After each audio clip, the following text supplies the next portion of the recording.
현재 공개된 군사력, 지정학 환경, 그리고 과거 중동 전쟁의 전개 양상을 함께 검토하면 이번 이란 관련 전쟁은 짧은 기간 안에 결판이 나는 방식으로 끝날 가능성이 높지 않습니다. 여러 단계로 확장되며 장기간 이어지는 양상이 나타날 가능성이 큽니다. 초기 국면에서는 지상군 충돌보다 공중전과 미사일 공격이 중심이 될 가능성이 큽니다. 이란은 중동에서 가장 큰 규모의 탄도미사일 전력을 보유하고 있으며 장거리와 중거리 미사일을 동시에 운용할 수 있는 능력을 갖추고 있습니다. 반면 이스라엘은 공군력과 정보전 능력에서 압도적인 우위를 확보하고 있습니다. 미국 역시 공군력과 정밀 타격 능력을 활용하는 작전에 강점을 가지고 있지만 대규모 지상군을 투입하는 방식에는 매우 신중한 태도를 보이고 있습니다. 이러한 조건이 맞물리면서 전쟁의 초반 양상은 자연스럽게 공중전과 미사일 교환 공격으로 나타나고 있습니다. 이스라엘과 미국은 이란의 핵시설, 미사일 기지, 그리고 이란 혁명수비대의 주요 군사시설을 정밀 타격하는 작전을 전개하고 있습니다. 이에 대해 이란은 대량의 탄도미사일을 발사하고 드론 공격을 병행하며 중동 전역에 위치한 미군 기지를 공격하는 방식으로 대응하고 있습니다. 이 과정에서 이스라엘과 미국의 미사일 방어 체계가 대규모 요격 작전을 수행하게 되며 중동 전역에서 미사일 요격전이 확대될 수 있습니다. 이 전쟁이 더욱 복잡해지는 이유는 이란이 오랫동안 구축해온 대리전 네트워크에 있습니다. 이란은 자국 군대가 직접 전면전에 나서기보다 다양한 무장 세력을 활용하는 전략을 오랫동안 준비해 왔습니다.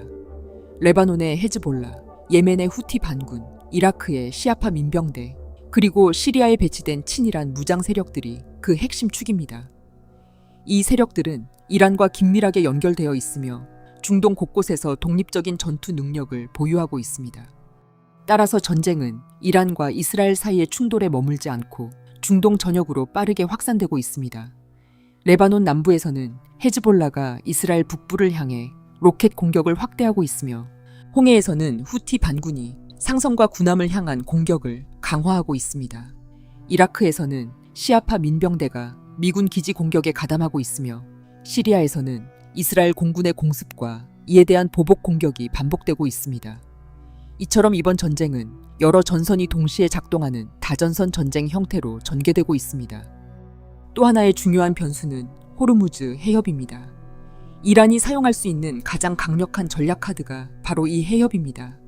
호르무즈 해협은 세계 석유 물동량의 약 5분의 1이 통과하는 핵심 해상 통로이며 중동 원유 수출의 대부분이 이곳을 지나갑니다. 이란이 이 해협에서 군사 행동을 시작하면서 전쟁은 곧바로 세계 경제 문제로 확대되고 있습니다. 이란은 다양한 방식으로 해협을 위협할 수 있습니다. 기뢰를 설치해 항로를 차단하거나 유조선을 공격할 수 있습니다.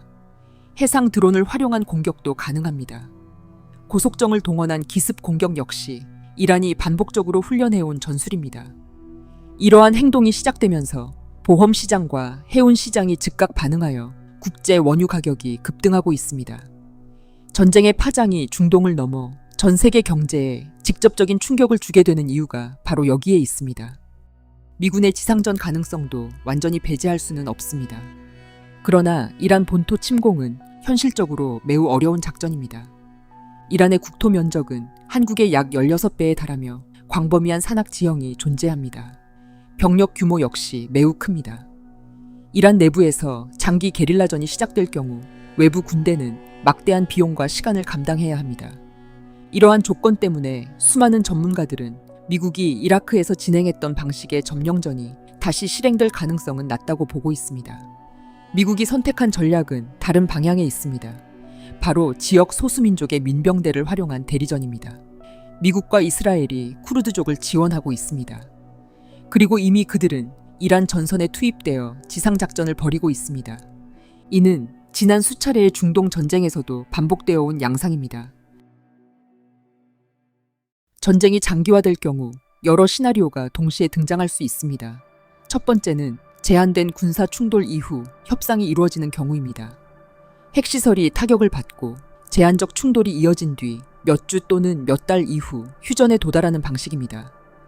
두 번째는 중동 전면전으로 확대되는 경우입니다. 헤즈볼라가 본격적으로 참전하고 이스라엘 북부에서 대규모 전투가 발생하며 홍해 해상 교통이 차단되는 상황이 이어질 수 있습니다. 이 경우 미국의 군사 개입 역시 크게 확대됩니다.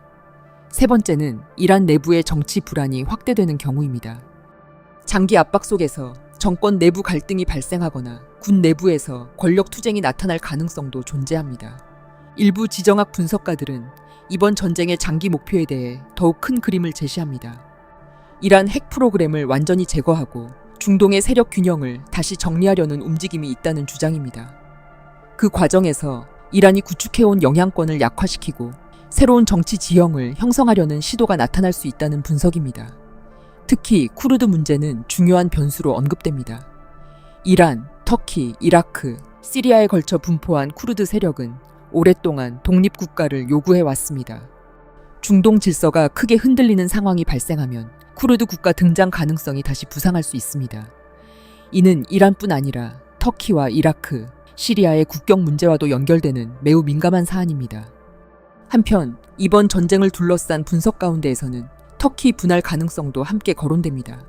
그러나 현실적인 군사력과 정치 환경을 함께 고려하면 터키 분할 가능성은 이란 분할보다 훨씬 낮습니다. 다만 특정 사건들이 동시에 발생할 경우 이론적으로 언급되는 시나리오는 존재합니다. 이 문제를 현실적인 관점에서 단계적으로 살펴볼 필요가 있습니다. 현재 기준에서 터키 분할은 매우 어려운 시나리오입니다. 가장 큰 이유는 터키가 강력한 국가 체제를 유지하고 있기 때문입니다. 터키는 강력한 중앙정부 체계를 유지하고 있으며 군대 규모 역시 약 40만 명 이상에 이릅니다. 국내 안보와 정치 상황을 관리하는 능력이 상당한 수준입니다. 이러한 조건은 국가 분열을 억제하는 중요한 요소로 작용합니다. 터키의 국제적 위치 역시 분할 가능성을 낮추는 요인입니다. 터키는 나토의 핵심 회원국이며 흑해와 중동, 유럽을 연결하는 전략적 요충지에 자리하고 있습니다. 만약 나토 회원국이 실제로 분할되는 상황이 발생한다면 그것은 지역 분쟁 수준을 넘는 사건이 됩니다. 나토 동맹 체계 자체가 흔들릴 수 있기 때문입니다. 서방 국가들이 이와 같은 상황을 쉽게 받아들일 가능성은 매우 낮습니다. 터키 내부의 국민 통합 역시 중요한 변수입니다. 터키 사회에는 정치적 갈등과 민족 문제가 존재하지만 국가 통합을 유지해야 한다는 여론이 여전히 강합니다. 대다수 국민이 국가 분열을 받아들이지 않으며 군과 정부 역시 영토 보전을 국가 생존 문제로 인식하고 있습니다. 이러한 정치적 환경은 분할 시나리오가 현실로 이어지는 것을 크게 억제합니다. 그럼에도 불구하고 서방 전략 문서나 지정학 분석에서 오래전부터 등장했던 개념이 있습니다. 바로 쿠르드 국가 구상입니다. 쿠르드 인구는 약 3천만에서 4천만 명 규모로 추정되며 여러 국가에 분산되어 있습니다. 터키 동남부, 이란 서북부, 이라크 북부, 시리아 북부가 주요 거주 지역입니다. 일부 전략가들은 이 지역을 하나로 묶어 쿠르드 독립국이 형성될 가능성을 오래전부터 제기해 왔습니다. 이 구상이 현실화된다면 터키 영토 가운데 영향을 받을 가능성이 있는 지역은 동남부입니다. 디야르바키르, 반, 하카리, 마르딘 등 쿠르드 인구 비중이 높은 지역이 그 대상입니다. 그러나 터키 정부는 이 문제에 대해 어떠한 타협도 허용하지 않는 입장을 유지해 왔습니다. 쿠르드 분리 움직임을 국가 존립에 대한 직접적 위협으로 인식하고 있기 때문입니다. 터키가 실제로 분열되는 상황이 나타나려면 여러 사건이 동시에 발생해야 합니다. 첫 번째 조건은 중동 전역에서 대규모 전쟁이 발생하는 상황입니다. 이란이 붕괴하고 시리아가 완전히 붕괴하며 이라크 역시 국가 기능을 유지하지 못하는 상황이 이어져야 합니다. 이러한 상황이 발생하면 중동 전역의 국경 질서가 크게 흔들릴 수 있습니다. 두 번째 조건은 쿠르드 국가의 실제 등장입니다. 이라크 북부 쿠르드 자치정부와 시리아 북부 쿠르드 세력이 결합해 사실상 독립국가 형태를 갖추는 상황이 만들어질 경우 터키 동남부 쿠르드 지역에도 정치적 영향이 미칠 수 있습니다. 주변 지역에서 국가가 형성되면 동일 민족 공동체 내부에서 정치적 움직임이 확대될 가능성이 있기 때문입니다. 세 번째 조건은 터키 내부 정치 체제가 심각한 위기를 겪는 상황입니다. 군부 쿠데타나 내전 또는 심각한 경제 붕괴가 동시에 발생해 중앙 권력이 약화되는 경우에만 분열 가능성이 현실 정치로 이어질 수 있습니다. 이 세 가지 조건이 동시에 발생하지 않는 한 터키 분할 시나리오는 현실성이 매우 낮습니다. 현재 흐름을 보면 오히려 반대 방향이 나타나고 있습니다. 터키군은 시리아 북부에서 군사 작전을 수행하며 사실상 군사 통제 지역을 형성했습니다. 이라크 북부에서도 지속적인 군사 작전을 진행하고 있습니다. 리비아 내전에도 개입했으며 남코카서스 지역에서도 영향력을 확대했습니다. 이러한 행동의 핵심 목적은 터키 내부의 쿠르드 분리 움직임을 억제하는 데 있습니다. 터키는 국경 안에서 문제를 방어하는 전략보다 국경 밖에서 군사력을 투사해 쿠르드 무장 세력을 압박하는 전략을 택하고 있습니다. 이 전략은 터키가 영토 보전을 최우선 국가 전략으로 설정하고 있음을 보여줍니다. 최근 중동 정세가 격화되면서 오래전 등장했던 중동 지도 재편 논의도 함께 다시 거론되고 있습니다. 그 가운데 가장 자주 언급되는 것이 이른바 중동 5개국 국경 재편 지도입니다.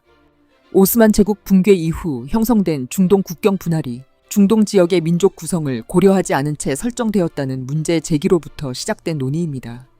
이 지도는 공식 정책 문서는 아니지만 공개 직후 중동 지역에서 매우 큰 논란을 일으켰습니다. 지도에 제시된 국경 변화가 여러 국가의 영토 축소를 전제로 하고 있었기 때문입니다. 이 지도에서 가장 큰 변화로 제시된 것은 쿠르드 독립국입니다. 이 구상에 따르면 쿠르드 자유국이라는 국가가 형성된다고 보고 있습니다. 국가를 갖지 못한 대규모 민족 가운데 하나였던 쿠르드가 독립국가를 갖게 되는 구상입니다. 또 하나의 변화로 등장하는 것이 발루치스탄입니다. 이 지도에서는 발루치스탄 자유국이라는 새로운 국가도 등장합니다. 이 국가는 이란 남동부와 파키스탄 서남부 지역을 포함합니다. 발루치족 역시 오랫동안 독립 요구를 제기해온 민족 집단입니다. 이 지도는 이 지역을 하나의 국가로 묶는 새로운 발루치스탄 국가의 등장을 제시하고 있습니다. 사우디아라비아 역시 하나의 국가로 유지되지 않습니다. 지도에서는 사우디아라비아가 여러 지역으로 분할됩니다. 메카와 메디나를 중심으로 한 이슬람 성지 국가가 별도로 존재하며 동부 시아파 지역 역시 독립된 정치 단위로 설정됩니다. 나머지 지역은 또 다른 아라비아 국가 형태로 남게 됩니다. 이러한 설정은 종파 갈등이 지속되는 중동 현실을 반영한 가설적 구상입니다. 이라크 역시 현재의 형태로 유지되지 않습니다. 이 지도에서는 이라크가 세 개의 국가로 분리됩니다. 북부 쿠르드 지역, 순니 아랍 지역, 시아 아랍 지역이 각각 다른 국가로 존재하는 형태입니다. 이러한 구상은 2003년 미국의 이라크 침공 이후 실제 정책 논의에서도 반복적으로 등장했던 분석이었습니다. 이란 역시 영토 변화를 겪는 국가 가운데 하나로 제시됩니다. 이란은 서북부 쿠르드 지역과 남동부 발루치 지역을 잇는 것으로 설정됩니다. 대신 일부 시아 지역을 확보하는 형태로 재편됩니다. 이 구상 역시 민족과 종파를 기준으로 국경을 조정한다는 가정에서 출발했습니다. 제1차 세계대전 당시 영국과 프랑스는 오스만 제국 붕괴 이후 중동 지역을 분할하면서 민족 분포를 거의 고려하지 않았습니다. 석유 이권에만 혈안이 되어 있었던 그들은 자신들 마음대로 국경을 그어 대리 통치자들을 군림시켰습니다. 그 결과 하나의 국가 안에 서로 다른 민족과 종파가 뒤섞인 정치 체제가 만들어졌습니다. 쿠르드족, 순니 아랍, 시아 아랍, 다양한 부족 공동체가 동일한 국경 안에서 경쟁하게 되었습니다. 이는 영국식 패권주의에서 비롯된 의도적인 분할 통치 방식이었습니다. 이러한 상황은 시간이 흐르면서 반복적인 충돌로 이어졌습니다. 오늘날 중동 갈등의 원흉이 바로 여기에 있습니다. 이라크 내전, 시리아 내전, 쿠르드 독립 문제 등 중동 분쟁의 상당수가 이러한 배경과 연결됩니다. 이 지도는 미국 정부의 공식 정책이 아닙니다. 그럼에도 불구하고 이 지도가 계속 언급되는 이유가 있습니다. 중동 분쟁이 격화될 때마다 이 지도는 등장했습니다. 이러한 이유 때문에 일각에서는 이러한 구상이 미국 장기 전략의 방향을 보여주는 힌트가 아니냐는 주장이 제기됩니다. 중동의 민족과 종파를 기준으로 중동 국경을 다시 그리면 어떤 모습이 될지 상상한 지도. 쿠르드 국가 형성이 그 중심에 놓여 있고 여러 국가의 영토가 크게 변하는 구상이 포함되어 있었습니다. 이 지도는 중동에서 큰 반발을 불러왔으며 지금까지도 논쟁의 대상이 되고 있습니다. 현재까지 이 지도가 실제 정책이나 실행 계획으로 확인된 적은 없으나 지금 다시 이러한 구상이 미국 정계의 도마 위에 오르고 있습니다. 그리고 지금 미국과 이스라엘의 강력한 후원을 받는 쿠르드족과 발루치족이 다시 움직이고 있습니다. 쿠르드족은 전날 이란을 향한 지상작전을 시작했습니다. 시청해주셔서 감사합니다.